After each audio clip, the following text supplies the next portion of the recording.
Hello all, welcome to Physio Trends.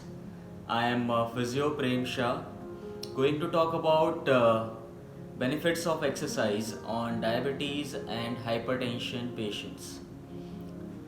So before we start, let's understand how diabetes is affecting our body and how hypertension affects our body. So basically diabetes is nothing but increased glucose content or blood sugar level in our body. Now the reason behind that can be two reasons. One of them is lack of production of insulin, which is a hormone produced by our body to fight against the higher level of blood sugar. And the second reason can be that production of insulin is proper, but somehow the effectivity of the insulin which is produced is not that much strong to control the blood sugar level in our body.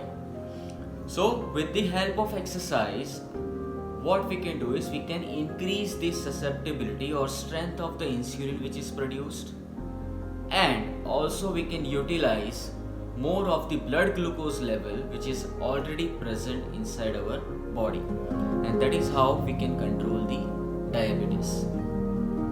Same way, hypertension is nothing but increased pressure in the arteries exerted by the blood flow coming out or pumped out from the heart.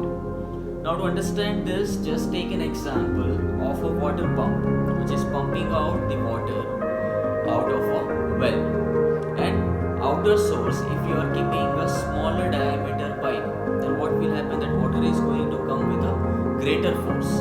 The same thing happens in our body as well, that whenever the artery is getting narrowed or it is getting less flexible, because of that pressure exerted on that part, it becomes more, and it creates more problems, like for some patients it can also create cardiovascular diseases or it can create stroke. So all these problems created by the hypertension.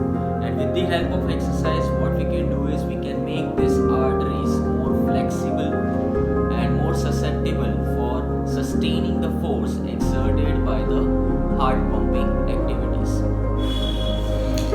So now we need to understand why it is so much important to talk about help of exercise in diabetes and hypertension. Basically, if you look into the global researches, you will find out that diabetes and hypertension are 8th leading cause of death globally. Like lots of people are dying because of lack of awareness and also because they don't know. Like apart from medicines, even exercise can help them to control their diabetes and hypertension. So let's go deeper in this and understand how exercise works on diabetic patients. So we already know what happens in diabetes. There is increase in blood glucose level. Now we must know how exercise is going to affect in this increased blood glucose level. So whenever a person with diabetes starts exercising, their muscles itself, first point, starts utilizing the available blood glucose level.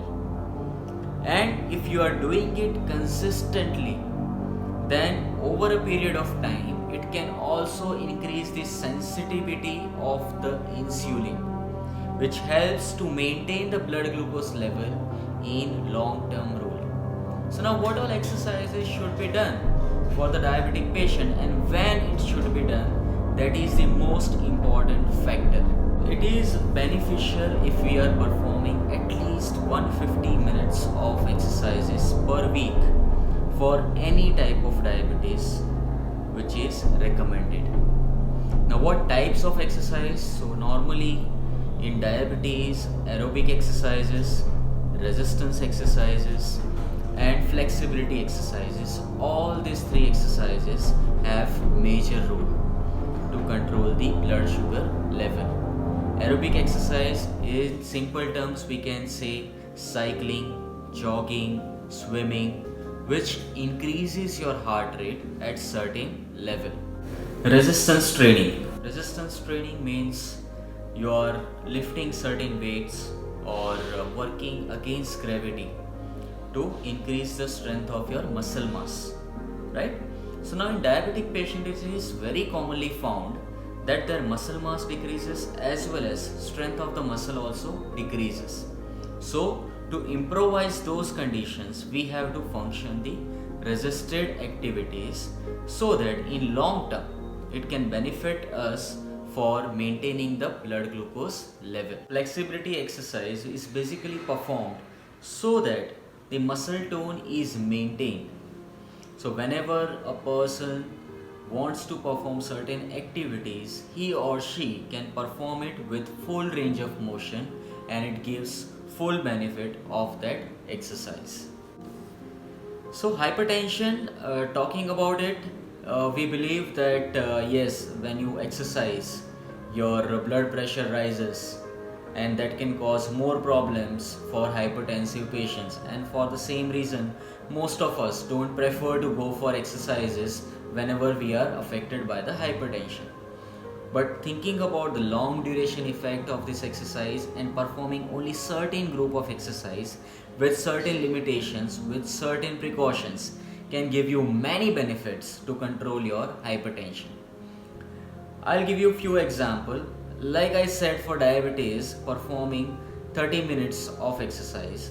For hypertension, you perform same 30 minutes of exercise, but 3 times in a day with 10 minutes of duration. So divide this 30 minutes of workout in 3 parts with 10 minutes in morning, 10 minutes in afternoon and 10 minutes in evening. And specifically 10 minutes in morning you can perform aerobic activities which is of moderate intensity. Now how can we define that this is moderate intensity, this is mild intensity? So let me tell you that when you are performing a moderate intensity aerobic activities, you will be able to talk to a person who is standing or sitting besides you while performing the activity. But if you are performing high intensity exercises, you won't be able to speak. So that is how you can differentiate between the moderate activity and the high intensity activities. Second half or second group of exercise we can take is resistance training. Now same thing here, but resistance training, like for example biceps curl, you are performing exercise for biceps with weights. You perform it with slow repetitions and you also perform for more duration, like for example 10 to 15 counts you are performing with slow repetitions. It will help you to increase the blood pressure and also control it in the longer duration. Okay. Next thing is flexibility, which can be performed in the third half for 10 minutes. This again gives you tone of the muscle and also benefits in improving the blood circulation in overall body. And that way in long term, if you are consistently performing this type of exercises, it can definitely benefit you to control the hypertension. Definitely this all exercises require proper observations when we are doing it for diabetic and hypertensive patients, because if you are performing more activities than a particular level, for diabetic patient, that patient can become hypoglycemic, which is decrease in the level of glucose. Same way, if you are performing more activities for hypertensive patients, it can create sudden increase in the blood pressure. So that is why observation is must. So I recommend these exercises to you, but please perform it under proper observation and proper guidance of a physiotherapist or properly qualified person. You can also contact us at Physiotrends for better guidelines and more acknowledgement for the exercises in diabetes and hypertension patients. Thank you so much for your time and patience to listen to me. All your queries, questions, comments will be answered on Instagram, Facebook, YouTube, Google. You can message us anywhere and we will be there to help you out.